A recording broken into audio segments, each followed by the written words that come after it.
안녕하세요 여러분. 재테크하는 월급쟁이입니다.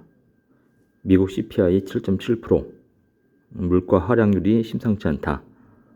지금부터 다음 장을 준비하자. 다 물음표입니다. 다 물음표인데 정말 그런지 한번 살펴보도록 하겠습니다. 모든 궁금증은 아래 메일로 주시기 바랍니다. 모든 투자의 책임은 본인에게 주어지며 본 내용은 투자의 참고 자료로만 활용하시기 바랍니다. 제가 여러 구독자분들이 메일이라든지 또는 댓글로 CPI에 대해서 설명을 해달라 해서요. 제가 좀 급하게 그리고 그렇지만 아주 중요한 핵심 위주로만 정리를 해서 여러분들에게 지금 바로 공유합니다. 이것을 보면 전체적인 거시경제의 흐름이랑 내가 언제쯤 투자를 해야 될지 여러분들이 자신의 경제 상황을 고려해서 판단을 하실 수 있을 겁니다. 오늘 내용 아주 중요합니다. 잘 보시기 바랍니다. 미국 소비자 물가지수 10월 달에 7.7%, 1월 이후에 최소폭 상승이다. 근원 물가지수도 6.3%로 한 달 전보다 소폭 내렸다. 그렇게 지금 돼 있고요. 그러면 이 물가지수라는 것은 미국의 그 소비를 하는 데 있어서 소비자들이 사용하는 그 소모재의 물가의 변동률입니다. 전년 대비 동월에 얼마나 많이 상승을 했냐, 그 수치를 나타내는 건데요. 그 소비자 물가지수가 보시면 6월달 올 6월달에 9.1%로 최고를 찍고 그 다음에 매월 지날수록 좀 떨어지는 추세를 나타내고 있습니다. 지금 예상은 7.9%였는데 지금 7.7%로 예상보다 더 소비자 물가지수가 하락을 했기 때문에 이제 미국에서는 금리 올리는 거를 프로 자이언트 스텝이 아니라 빅 스텝이라든지 또는 0.25%라든지 좀 낮출 수 있겠다 해서 돈이 돌겠구나 해서 미국의 주식시장 나스닥이랑 다우가 바로 직반응을 했습니다. 그래서 나스닥은 어제 7.9% 올랐고 다우도 3% 이상 급등을 한 것입니다. 그래서 지금 경향을 보면은 작년 10월부터 계속 올라서 올 6월 달에 9.1% 피크를 찍고 지금 계속 하락하는 추세는 맞습니다. 그렇지만 절대값이 아직도 7.7%로 높습니다. 파월이 지금 예상하는 거는 2%대로 낮춰야 된다고 지금 하고 있죠. 왜 2%대로 낮춰야 되는지 그 뒤에 장에서 좀 설명을 하겠습니다. 그리고 더 중요한 것은 이 변동성이 큰 에너지랑 음식료를 뺀 근원 소비자 물가지수도 실제 6.3%. 그래서 한 달 전에 6.6%보다도 지금 낮아졌죠. 왜 자이언트 스텝을 했었냐면 이 근원 소비자 물가지수가 계속 다시 올라가는 추세였기 때문에 7월달 이후에 그래서 0.75%로 금리를 올린 것이었습니다. 그런데 실제 근원 소비자 물가지수도 이제 낮아지는 방향으로 갔고 소비자 물가지수도 낮아지는 방향으로 가기 때문에 사람들이 생각할 때 미국에서 금리를 0.75가 아니라 이제 12월 달에는 아마 0.5, 내년 초에는 0.25 이런 식으로 낮출 거다. 그래서 돈이 돌기 때문에 주식시장에 돈이 몰릴 거다. 해서 사람들이 어제 바로 나스닥이랑 다우에 투자를 해서 그렇게 급등을 한 것입니다. 정말 그럴지 한번 뒤에 보도록 하겠습니다. 미국 CPI 세부 항목을 보면요. 실제 전체 7.7% 상승했는데 전년 대비해서 이것은 전월 대비입니다. 전월 대비해서는 0.4%가 올라간 거죠. 그런데 전체 항목 중에서 이 빨간 거가 이제 급등을 한 건데 퓨어 오일 석유값이 급등을 했습니다. 작년보다. 그리고 이 실제 7.9%보다 예상한 것보다 작게 나온 7.7%가 나온 이유는 모든 항목들을 좀 봤더니 이 used cars and trucks 중고차 가격이랑 그다음에 메디컬 케어 그죠? 그리고 의료 쪽 그리고 메디컬 케어 서비스 의료 서비스 쪽 이쪽에서 2% 3% 5%가 나왔기 때문에 이것들 때문에 지금 예상했던 7.9%보다 낮은 7.7%가 나온 겁니다. 그렇죠? 그래서 조금 리스크가 있는 것은 제가 생각할 때는 이 기름값이 러시아 우크라이나 전쟁에서 돌발 변수가 발생한다든지 또는 중국이랑 타이완이 뭐 전쟁을 벌인다든지 또는 코로나가 다시 더 심해지거나 하는 그런 리스크들이 있습니다. 그런 리스크들이 있기 때문에 좀 계속적으로 좀 추세를 지켜봐야 됩니다. 이 기름값이 다시 폭등을 하게 되면 소비자 물가지수가 다시 폭등을 하게 되어 있습니다. 그래서 이 부분은 어떻게 보면 좀 uncontrollable한 분야이기 때문에 계속 추세를 지켜봐야 된다. 이 정도로 좀 정리를 하겠습니다. 그리고 그렇게 되고 소비자 물가 지수를 보면 예측했던 것보다 좀 높게 나온 게 이 빨간색, 예측했던 것보다 작게 나온 거죠. 그래서 예측했던 것보다 작게 나오면 바로 주식시장이 반응을 합니다. 반응을 하고 그리고 나중에 기준금리 인상할 때도 영향을 끼치겠죠. 그래서 아마 12월 달에는 기준금리가 0.5% 정도 미국에서 이 정도만 올릴 것으로 생각합니다. 그래서 4.5%가 되고 내년에는 한 5에서 5.5% 사이에서 아마 피니시가 될 것 같습니다. 그렇게 좀 마감이 될 것 같아요. 내년에 한 5% 초반대 그렇게 하다가 이제 물가가 2%대로 떨어지면 그때서 조금씩 금리를 낮추겠죠. 그렇기 때문에 지금 너무 빨리 샴페인을 터뜨리면 안 된다. 그런 식으로 좀 받아들이면 좋겠습니다. 그래서 이렇게 지금 인플레이션이 이제 꺾이기 시작한다.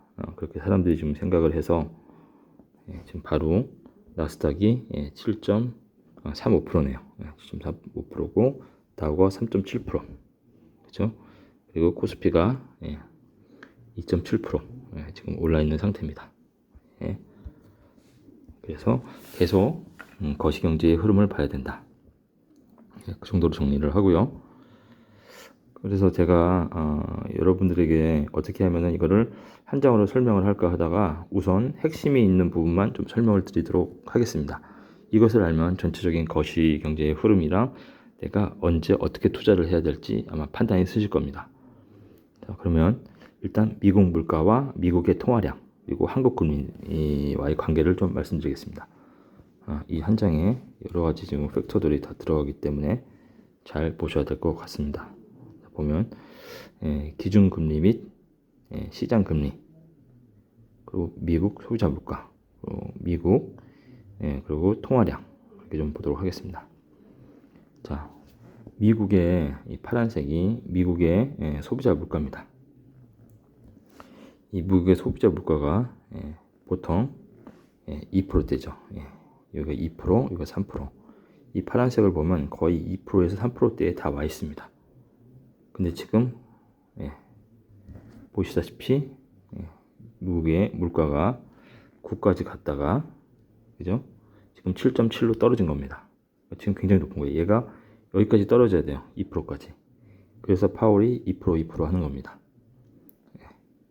과거에 보면 미국의 이 30년간의 데이터입니다. 30년간의 데이터를 보면 여기가 1995년 여기가 2022년이니까 30년간의 데이터인데 30년간은 거의 2%에서 3%에 다 있었어요. 근데 지금 얼마입니까? 9% 찍고 7.7%이기 때문에 얘가 이렇게 내려와야 돼요. 그래서 이 정도까지 내려와야 된다. 그러면 이렇게 물가가 지금 높기 때문에 왜 이 물가가 이렇게 높아졌냐? 그 이유를 봤더니 이따가 이제 코로나입니다. 코로나 할 때 미국에서 기준금리가 통상 지금 요 빨간색은 이제 한국 기준금리로 했는데요. 미국 기준금리도 거의 비슷하게 갑니다. 그렇기 때문에 일단 우리의 상황에 맞추기 위해서 제가 한국의 기준금리를 넣었습니다. 한국의 기준금리가 지금 3%대죠. 여기 3%에 와 있죠. 그래서 기준금리를 코로나 때 확 낮춘 거죠. 미국도 이렇게 확 낮췄죠. 미국이 먼저 기준금리를 낮췄고, 미국이 기준금리를 낮추니까, 미국이 기준금리를 낮추니까, 이 미국의 통화량입니다. 미국의 통화량이 보통 이 근방에 있었습니다. M1 나누기에 M2의 비율이 이 언더에 있었는데 이게 이렇게 급증을 하게 되죠. 그래서 이 파란색까지 M1 나누기 M2 비율이 떨어져야 됩니다. 근데 이제 지금 꺾이기 시작했죠. 꺾이기 시작했습니다. 왜 꺾이기 시작했냐? 금리를 올리니까 물가가 꺾이고, 물가도 꺾이고, 통화량, 돈이 안 들어오기 시작하니까 물가가 꺾이기 시작하는 거죠. 그러면서 주식시장도 떨어지고 부동산도 떨어지게 된 겁니다. 자, 그러면 우리가 투자 시점을 어떻게 잡아야 되냐? 물가가 이렇게 떨어져서 금리도 이제 낮춰도 되겠다. 그래서 통화량이 바닥을 칠 때, 돈이 바닥을 쳤을 때, 그렇죠? 얘가 이제 떨어지면은 한 6개월 후에는 다시 이제 올라가게 됩니다. 그렇기 때문에 우리가 투자해야 되는 시점은 언제냐? 바로 이때죠. 바로 이때죠. 이때가 2020년 코로나 때고요.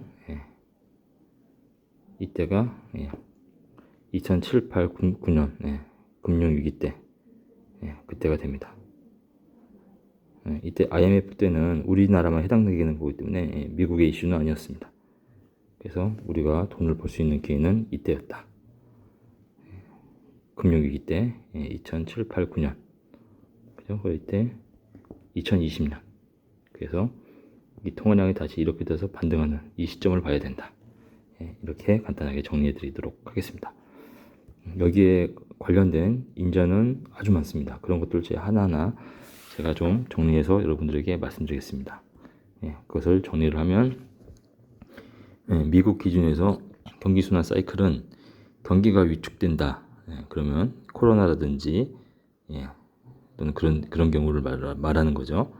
또는 금융위기 때문에 이제 경기가 완전히 가라앉았다. 이럴 때 이제 미국에서는 금리를 낮추기 시작합니다. 금리 인하를 하게 되면 경기가 부양하는 대책이 나오겠죠. 나오면서 M1 바로 통화할 수 있는 M1의 통화량이 급증하게 됩니다. 그러면 돈이 투자처를 찾아서 흐르게 됩니다. 투자를 해서 자산의 폭등이 되고 거품이 형성됩니다. 그러면은 이제 소비가 폭증하겠죠. 소비가 폭증하면 물가가 상승하고 물가가 상승하면 서민들이 고통을 받겠죠. 그럼 다시 금리를 인상하고 유동성을 회수하게 됩니다. 그렇게 되고 그러면 투자 및 소비 심리가 축소가 되고 다시 자산 폭락이 되고 물가가 하락됩니다. 이 사이클로 먼저 가고 한국은 미국 기준 이 사이클이 진행되는 게 약 3개월에서 6개월 길게는 한 1년 후에 후행을 하게 됩니다. 그때 미국의 흐름을 먼저 알면 한국의 투자 시점은 바로 파악을 할 수 있는 거죠. 이 정도로 파악을 하시면 될 것 같습니다. 자, 오늘의 맺은말입니다. 여러분, 힘들어도 웃고 살아요. 거리에 거닐 때마다 놀라는 일 중에 하나는 사람들의 표정에 웃음이 없다는 것입니다. 아무리 살기가 험악한 세상이라고 하지만 이 세상에서 인간 외에 웃을 수 있는 동물은 없습니다. 사실 아무리 어려웠고 괴롭던 일들도 몇 년이 지난 후에 돌이켜보면 별거 아니었다는 느껴지는 일들이 많습니다. 세상의 모든 것은 다 지나가고 맙니다. 고통도 좌절도 실패도 분노도 노여움도 불만도 가난도 웃으면서 세상을 보면 다 우습게 보입니다. 그래서 웃고 사는 한 결코 가난해지지 않습니다. 100번의 신음소리보다는 한 번의 웃음소리가 갖는 비밀을 빨리 터득한 사람이 그 인생을 복되게 삽니다. 우리의 얼굴에 웃음이 떠나지 않을 때 우리는 부유해집니다. 여러분, 지금 굉장히 힘든 시기지만 웃음을 잃지 않는 여러분이 되셨으면 좋겠습니다. 오늘 방송도 도움이 되셨다면 구독과 좋아요 부탁드립니다. 감사합니다.